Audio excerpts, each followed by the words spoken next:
नमस्कार, मी डॉक्टर अमोल लग्नदाते. आरोग्याच्या दृष्टीने अत्यंत महत्त्वाचा प्रश्न आहे, कुठलं तेल सर्वोत्तम? याची दोन कारणं आहेत. एक तर आपल्याला तेलामधून जे व्हिटॅमिन्स, पोषक घटक, ओमेगा 3 असे वेगवेगळे घटक त्यांनी आपल्या शरीराचं पोषण होत असतं. त्यामुळेही महत्त्वाचं आहे. आणि दुसरं आहे की कुठलं तेल आपण वापरतो याच्यावर हृदयरोग होणार आहे किंवा होणार नाही हे ठरतं. आपल्याला माहिती आहे की आपल्याला बाजारामध्ये वेगवेगळ्या प्रकारची तेल मिळतात. तीळ, मोहरी, करडई, शेंगदाणा, सूर्यफूल, नारळाचं तेल, भातसडीचं तेल, अजूनही अनेक तेल आता बाजारात उपलब्ध आहे.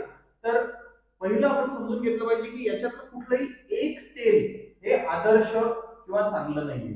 कुठलं तेल चांगलं आहे याच्यावर वैद्यकीय बरंच संशोधन होतं, बऱ्याच स्टडीज होतात. हृदयरोगावर कसा परिणाम होतो कुठल्या तेलाचा याच्यावर अभ्यास होतात आणि त्याच्यामधून जे उत्तर मिळालंय ते मी तुम्हाला या व्हिडिओमध्ये सांगणार आहे.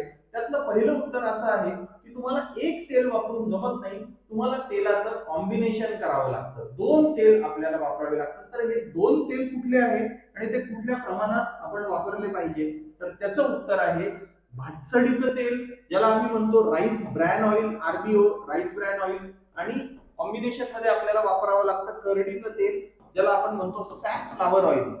तर हे कॉम्बिनेशन कसं करायचं, तर 70% भातसडीचं तेल आणि 30% 30% करडईचं तेल, 70:30 रेशो मध्ये 70% आणि 30% आपण एकत्र घेतलं. जर तुम्हाला 1 लिटर तेल जर पाहिजे असेल तर 700 ml तुम्ही भातसडीचं तेल घ्या, त्याच्यामध्ये 300 ml तुम्ही करडईचं तेल टाका आणि हे जे कॉम्बिनेशन असेल ते तुमच्या हृदयासाठी सर्वोत्तम असेल आणि तुम्हाला सगळी पोषक तत्व या दोन्ही तेलांच्या मिश्रणातून मिळतील. आता पुढचा एक प्रश्न राहतो की तेलाचं कंझम्पशन किती असावं, किती कमी असावं, म्हणजे तुम्हाला हृदयरोगाचा त्रास होणार नाही आणि पोषणही चांगलं मिळेल. ते आपण पुढच्या व्हिडिओमध्ये बघू.